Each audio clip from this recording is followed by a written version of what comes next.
Hi, welcome to Sister Goals. And today we are diving into a new book for our Rory Gilmore Book Challenge. Come join us.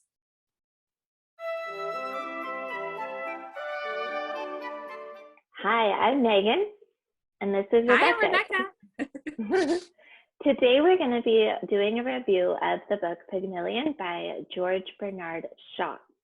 So I'm going to give you a summary from Goodreads, and you guys can just, and then we'll be talking about what we thought about it.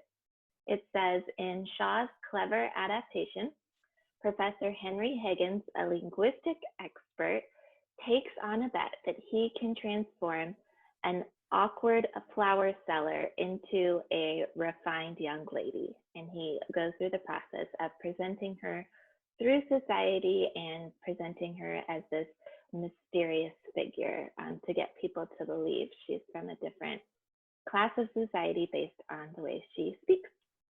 So, Rebekah, what did you think about this book? And we're going to be looking at it from the frame of being a woman in the modern day. What did you think looking back at this? So I thought this was fascinating. I think it does definitely benefit the person watching this to know that these have been created into plays and to movies as well.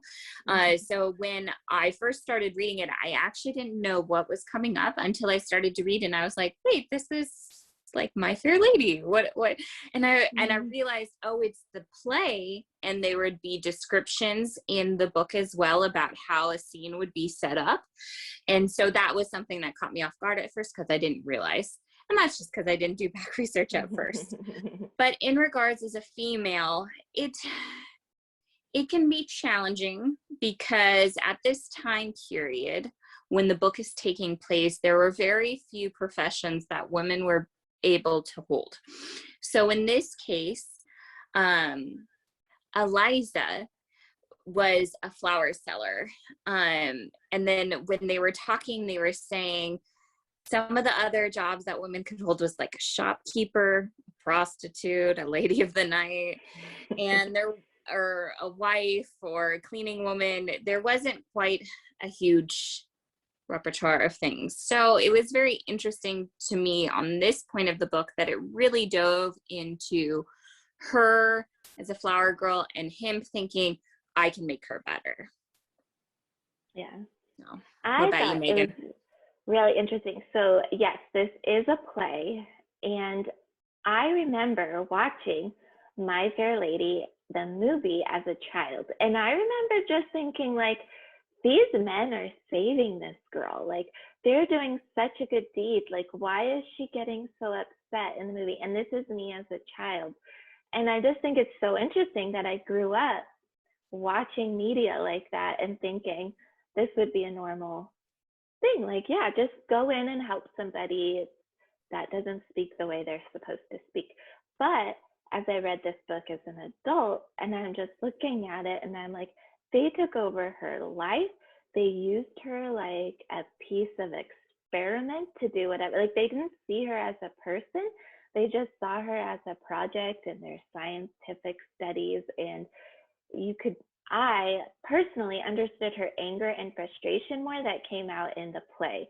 She would get really frustrated with them and say things. And in the movie, as a child, I remember it feeling like she was overreacting, but reading the play as an adult, I was very well aware of how much right she had to be frustrated by the way that they were treating her and what they were doing to just take over her life in that manner, and how making that switch in society was a very huge challenge, and how it just took a lot of what she was used to away from her without giving her all the support that she might need when you take people like that. So, and my cat's here today, like always. Well, I think you make a really good point about that, because there is a scene towards the end of the book where the men have taken Eliza to this party and they just are congratulating each other.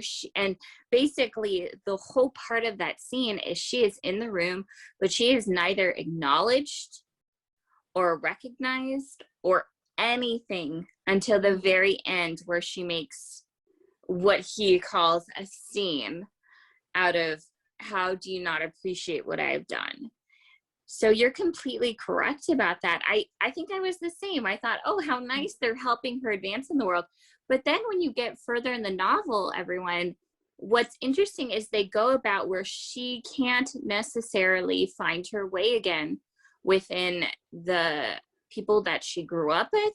And she's not quite obviously an aristocrat as well. So she was in this whole new world, and they didn't really seem like they were going to set her up in any way. Later on, you find out that he had plans for that or thoughts around that, but he had never shared those with her. And that would be scary. Yeah.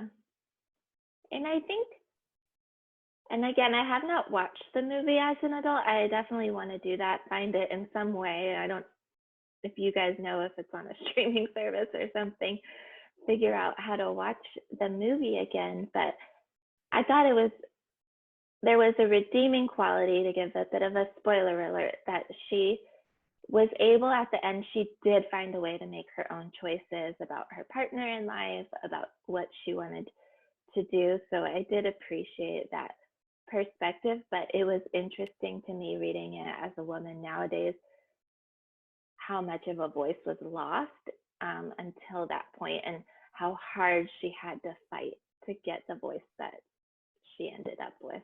So I would recommend reading the book. Would you recommend it, Rebekah? I would recommend it. I think it's a great classic, and it's one of those ones, even though a woman's voice is lost in it, I think if you're writing a paper or doing analysis, I think it is important at the same time to see it. I know in recent media, a lot of people have been going into mansplaining, where men explain exactly the same thing a woman does. And I think this could be a very wide awakening part for a man, and also for a woman to understand the frustration and maybe help explain it to someone that could be portraying that. So I think it can be relevant. I think it can be used as a way to better understand where we need to progress towards, and as individuals, as women, how important it is for our voice to be heard and not lost. And how we're able to find it in the ways of the society that we're living in. You know, maybe this is our time period now, and maybe 100 years from now, your daughter Rebekah is going to wonder how we ever survived this way. You know, so hopefully progress will continue to be made. But I definitely appreciate the history of reading this and understanding what it was like and how people can build better futures for themselves in the ways that they're able to. So yeah, and it's quite a quick read, and it's not going to be too long. So I think it's something that benefits you to see a different viewpoint and broaden your horizon. So I definitely say go for it. But as always, thank you so much for everyone following us today and our deep dive into Pygmalion. As always, remember to like, subscribe, and share. Have a wonderful day. Bye. Bye.